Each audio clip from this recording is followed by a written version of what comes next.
आप में शायद ही ऐसा कोई हो जिसने मिकी माउस ना देखा हो। उसके पराक्रमों से आप भली भांति परिचित है, किंतु आप शायद यह नहीं जानते होंगे कि वास्तव में यह क्या है और किसके दिमाग की उपज है। मिकी माउस कोई जीवित प्राणी नहीं है, यह एक कुशल चित्रकार की तुलिका का सृजन है। इस चित्रकार का नाम है वॉल्ट डिज्नी। वे संसार के महान व्यक्तियों में से एक। मिकी के निर्माता डिज्नी का जन्म सन 1901 में शिकागो नगर में हुआ था। बचपन से ही चित्रकला में उनकी रुचि थी। वे प्रायः पशु पक्षियों के चित्र बनाया करते थे। 16 वर्ष के होने पर वे डाक खाने में पोस्टमैन हो गए। युद्ध के दिनों में वे रेड क्रॉस में भर्ती हो गए। युद्ध समाप्त होने के बाद सभी देशों में निराशा, हताशा और बेकारी फैल गई। डिज्नी भी बेकारी की चपेट में आ गए। बहुत प्रयत्न करने के बाद उन्हें एक कार्टून बनाने वाली कंपनी में रात की नौकरी मिली। वे रात भर जागकर कंपनी के लिए कार्टून बनाते, तब कहीं जाकर उन्हें सुबह का खाना नसीब होता। रात में एकांत में रद्दी की टोकरी में उछल कूद करते चूहे उन्हें बहुत परेशान करते थे।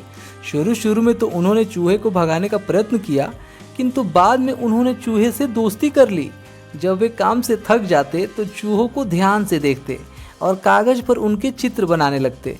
चूहों की यह दोस्ती और चित्रकारी आगे चलकर हॉलीवुड के मिकी माउस की कल्पना के रूप में प्रकट हुई। डिज्नी ने सबसे पहले खरगोश पर एक कार्टून फिल्म बनाई।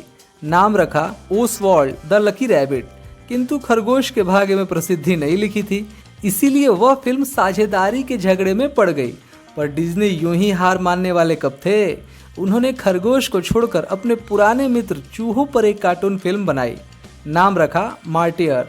लेकिन डिज्नी की पत्नी को यह नाम पसंद नहीं आया। उसने चरित्र नायक चूहे का छोटा सा नाम रखा मिकी। तब से लेकर आज तक मिकी हॉलीवुड की फिल्मी दुनिया का हीरो बना हुआ है। मिकी माउस के लोकप्रिय हो जाने के बाद डिज्नी ने कार्टून फिल्मों का स्टूडियो स्थापित कर लिया। कठिन परिश्रम तथा मौलिक सूझबूझ के कारण शीघ्र ही उनका स्टूडियो चल निकला। उन्होंने अनेक सहयोगी रख लिए और धड़ल्ले से फिल्में बनाने लगे। सभी फिल्मों का हीरो मिकी रहा। लेकिन मिकी कोई जीता जागता प्राणी नहीं, वह तो डिज्नी की ब्रश से बना चित्र मात्र है। फिर भी वह दौड़ता, भागता, उछलता, कूदता कैसे होगा, इसका रहस्य हम बताते हैं। कार्टून फिल्म 5 या 7 मिनट की होती है। 7 मिनट की कार्टून फिल्म तैयार करने के लिए 270 मीटर लंबी रील, लगभग 10,000 विविध चित्र बनाने पड़ते हैं। फिल्म कैमरे से अनेक फोटो लेकर चलचित्र फिल्म तैयार की जाती है। फिर फिल्म में चित्रित पशु पक्षियों की आवाज़ टेप की जाती है। डिज्नी के स्टूडियो में पशु पक्षियों की बोली बोलने वाले अनेक लोग हैं, किंतु मिकी की आवाज़ डिज्नी स्वयं निकालते हैं। तैयार हो जाने पर फिल्म पर अंकित 1,500 चित्र 1 मिनट में हमारी आंखों के सामने से गुजरते हैं। तो चित्र में अंकित मिकी तथा अन्य पशु पक्षी हमें चलते फिरते, उछलते, कूदते और बोलते दिखाई देते हैं। ऐसा लगता है सचमुच के प्राणियों को ही हम देख सुन रहे हैं। और यही है डिज्नी का कमाल। डिज्नी ने मिकी पर अनेक कार्टून फिल्में बनाई। देखते ही देखते वे करोड़पति हो गए। फिर भी न तो मिकी के प्रति उनका प्रेम कम हुआ और न बच्चों के प्रति। उन्होंने बच्चों के लिए डिज्नी लैंड बनाया। यह इतना अद्भुत है कि केवल बच्चे ही नहीं, बूढ़े भी उसे देखकर आश्चर्यचकित रह जाते हैं। डिज्नी को मिकी की कल्पना रद्दी की टोकरी में उछलते कूदते चूहों से मिली। उन्होंने इस कल्पना को कार्टून फिल्मों में साकार कर दिया।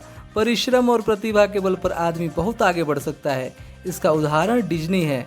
जब तक मिकी माउस लोगों को हंसाता रहेगा, तब तक डिज्नी का नाम इस संसार में अमर रहेगा। मेरे प्रिय श्रोतागण, देखा आपने किस तरह अपने काम में मन लगा के करने से आप कब सफलता की सीढ़ी चढ़ जाओगे आपको पता भी नहीं चलेगा। आपने जितना अपने लिए सोचा है, प्रभु उससे ज्यादा ही आपको देंगे। कहानी पर अब तक बने रहने के लिए धन्यवाद।